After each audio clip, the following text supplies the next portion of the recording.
Okay? Isn't this wild? And why would anyone else believe it? Don't you want to? I know that he was very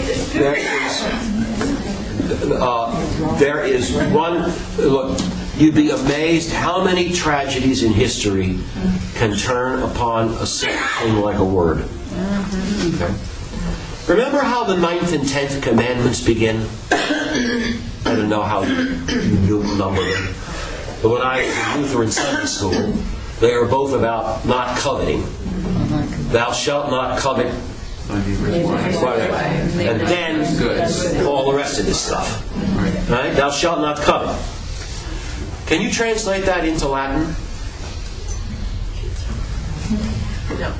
Non concupiscas. So it looks like you shall not exercise concupiscence. You shan't have concupiscence. That's how Luther took it.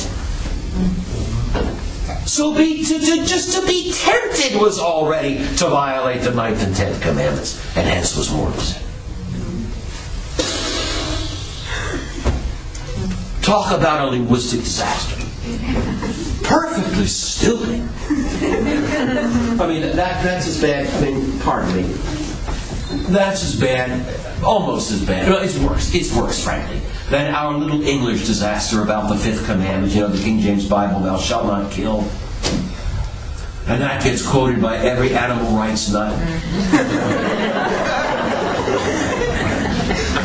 When in fact the Hebrew commandment is lo tirtzach, which means thou shalt not do murder. It doesn't say lo tiktal, not kill. It says lo tirtzach, don't do murder.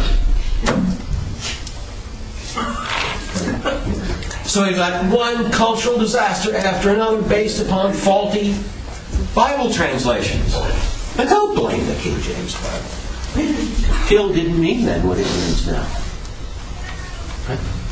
If you wanted to say, don't kill anything, in King James's day, you would have said, thou shalt not slay. But language changes. Slay got lost. Kill became a general word for what we do to chickens.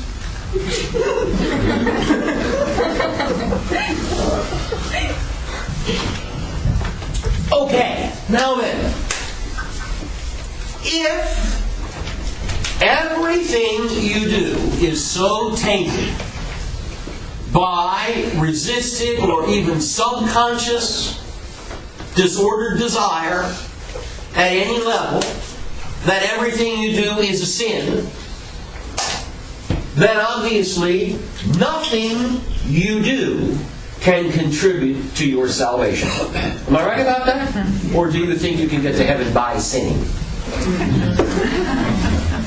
So nothing you do can contribute in any way to your salvation. This is why Luther had to entertain a very peculiar concept of faith. He did not develop his concept of faith fully until the later 1520s, when he was working on his translation of St. Paul's letter to the Galatians. And in working on that translation, he decided that faith is not an act. It's not exactly something you do. Well, I always thought it was. The act of faith, we would call it. The act of giving assent. The act of hearing with assent. That kind of thing. It seems perfectly sensible. Luther said, no, it can't be that, because if faith were an active sort of a thing, it would be tainted by concupiscence and it would be a sin. So faith has to become the unwork. As 7-Up is the uncola. Faith has to become the unwork. The undeed. A purely passive acceptance of a benefit from God. Purely passive. Luther was never able to make any philosophical sense out of that. But, of course, he wasn't bothered about it. I was like that. He just didn't care. But he thought that faith could not be a positive act. That's why it could be the way in which you receive grace. He thought of faith as a kind of hand.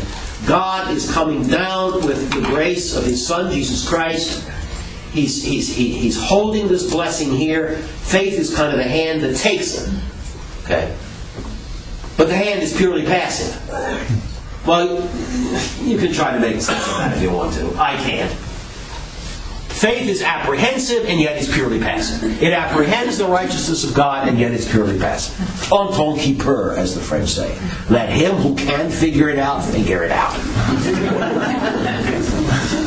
The result is Luther could make a radical dichotomy between faith and works. There it is. If faith is the unworked, then it's radically different from all works.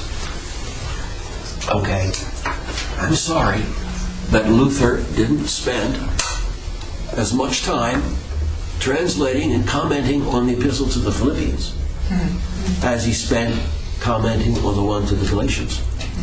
Because if he had, he might have run into that very important work.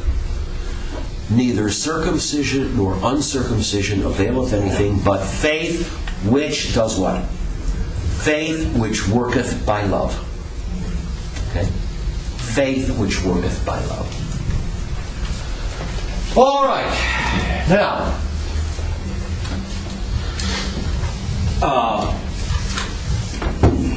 if baptism doesn't take away concupiscence, which is real, the heart and soul of original sin is real sin. But thanks to our baptism and then thanks to our faith, the sin is not reckoned to us.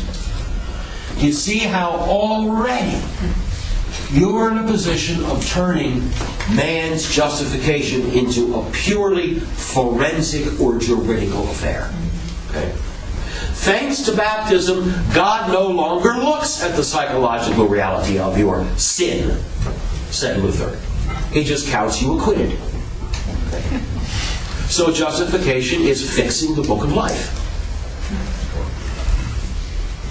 I would dare say cooking the book of life. Okay. Now, I could spend more time at this point talking about Luther's notion of the forensic, purely forensic character of our justification. And I may come back to that topic a little bit next week when we'll talk a lot more about Zwingli. But I want to emphasize now the real point of disagreement other than all the ones I've been talking about. Well, when it comes to justification, what exactly does our fight boil down to in the end? Okay. Number one, for us, grace is a reality, a real gift of God. As it says in the second epistle of Peter in the New Testament, it is a sharing in the divine nature. Okay? So it's a real gift. It comes from above our nature, enters into us, and affects us. Okay? For Luther, it was not.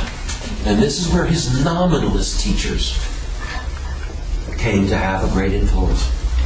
For Luther, there was no need to posit any mysterious internal entity in man called grace.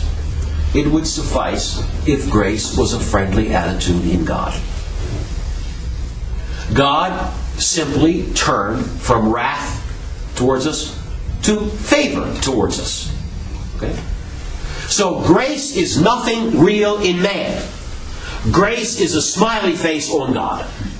Okay? Until you are a believer in Christ, you're under God's frowny face. As soon as you believe, you're under the smiley face. There's no eternal change in you. You're just the same dung heap you always were. But now you're under the smiley face.